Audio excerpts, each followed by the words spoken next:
The main reason I joined the Army was to serve my country. You know, a lot of the people that I joined with, that I've served with, will give you a variety of reasons why they joined. You know, job experience, college money. For me, it was very much, I wanted to serve my country.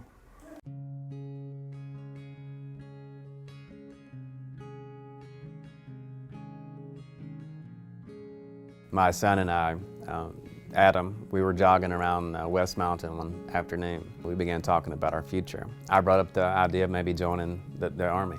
Long story short, we were shipped to Fort Leonard Wood together. I was 41, he was 19. We went through basic training together. This was difficult at times, but rewarding at times as well. Earlier in life, like when I was still in high school, we trained and competed in jiu-jitsu and mixed martial arts all over the country. You know, went places like Columbus, Ohio, Colorado, Atlanta, Georgia, you name it, we went there, and we competed. It was actually Dad's idea to join. He brought it up first, and went to the recruiter with him. The rest is history. We went to basic and AIT together, and the drill sergeants got a kick out of that. They thought that was funny. My father and I say, you know, we share the same first and last name, and at the time we shared the same rank.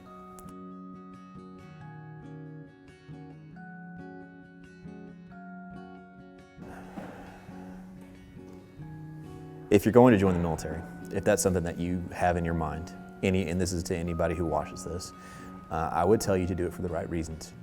Understand the sacrifice that you're going to make, understand what you're signing up for, and understand that it will not be easy, and that the things that you're promised you may or may not get. You see every day about issues that we're having with the VA and how the government fails veterans, and how the government uses us politically as pawns. Understand that your sacrifice is just that, is a sacrifice. Do not expect to be repaid for what you do. Do it for the right reasons. Do not sign up for college money. That's dumb. Dying on a hillside for college money is dumb. You heard it here. Don't do it for that. If you sign up and you go to fight the fight, do it for love of country, and that's it. That's all. If you're signing up for anything else, don't do it. Stay home. So many people are afraid of the unknown and will never face the unknown. They let their fears control them. He does not. He faces his fear and goes anyway. The main things that I feel like if I wanted people to know about my service, I would really want them to know why. Because that's, for a lot of people, that's hard to grasp. And even if I tell you, and I did tell you, that it was love of country. A lot of people still don't understand. They're like, well, why are you fighting somebody else's war? It's not someone else's war, it's our war. If you don't fight that stuff over there, it will come here. And we've already seen some of that. We've already seen some of the things, and people will deny this and say that.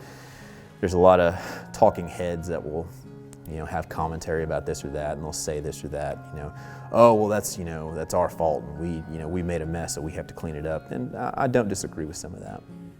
But the fact of the matter is there are people out there that live and breathe to take lives of Westerners, of Americans, of Europeans, of people that don't live and think like they do.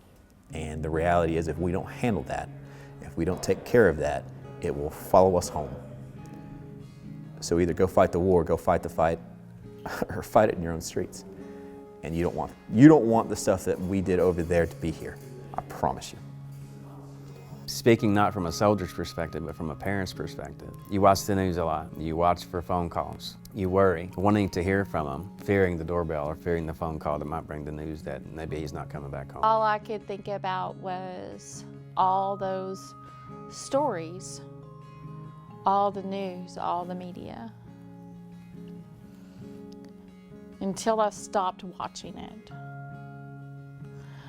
I was very concerned about where every occurrence happened. I became obsessive with it until my son told me to stop.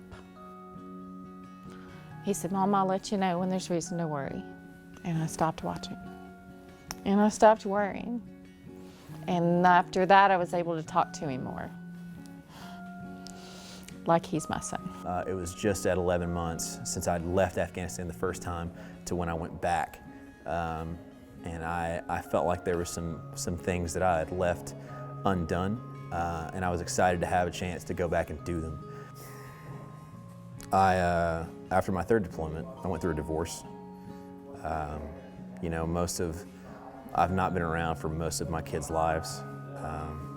I was able to come home for my first child's birth, but for my son, I was away. The first time I met my son, he was 6 months old, and I was fresh out of Afghanistan. And like I said, all that time away from my wife at the time, our relationship ended up, you know, in a divorce.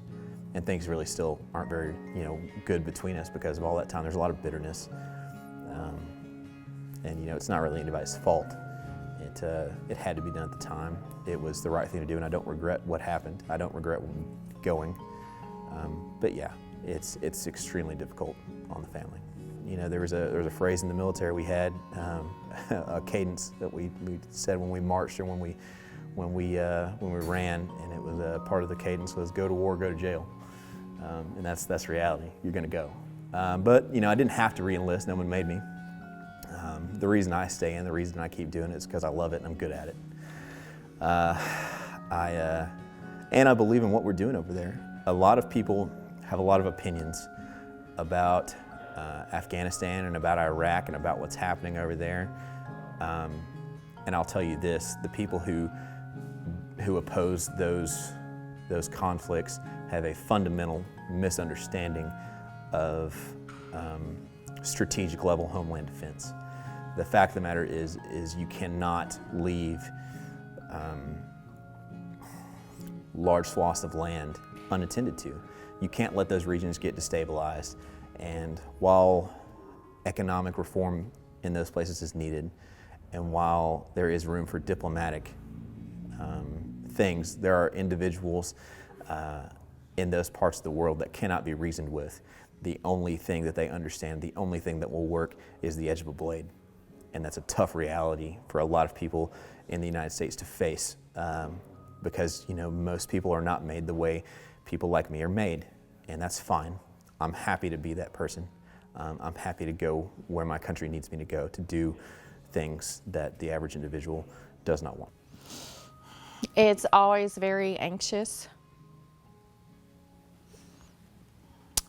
because, you know, the more times that he goes over, the higher the chance is that he doesn't come back.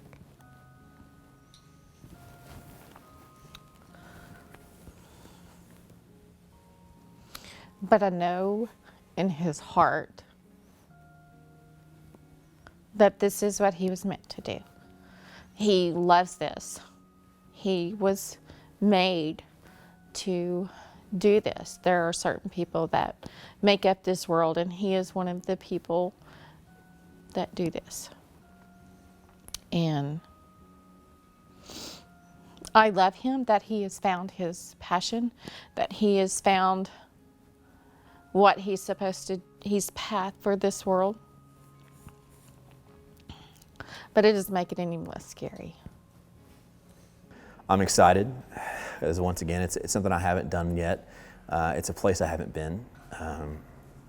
So I'm excited, and I'm excited to get to do my job again. But to be honest, I just want to go so I can get it done, so I can get it over with. I'm tired. You know, this is, and you know, my sacrifice pales in comparison to a lot of other guys that I've been in with and I've served with. I've served with some of the very best of America's sons.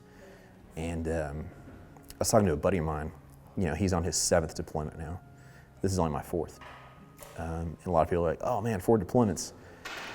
You know, even though I'm going back over, you know, better men than me went one time and never came back. My sacrifice pales in comparison to men like that. My father taught me what love of country really means from the time I was small.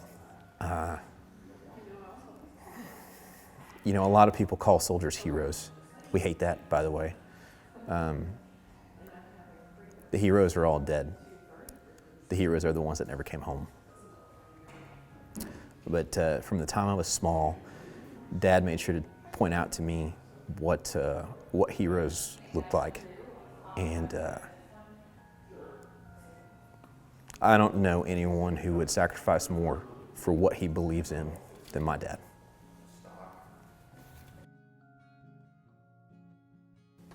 I'm very proud of him. I'm very proud of him. He's gone into. I'm very proud of him.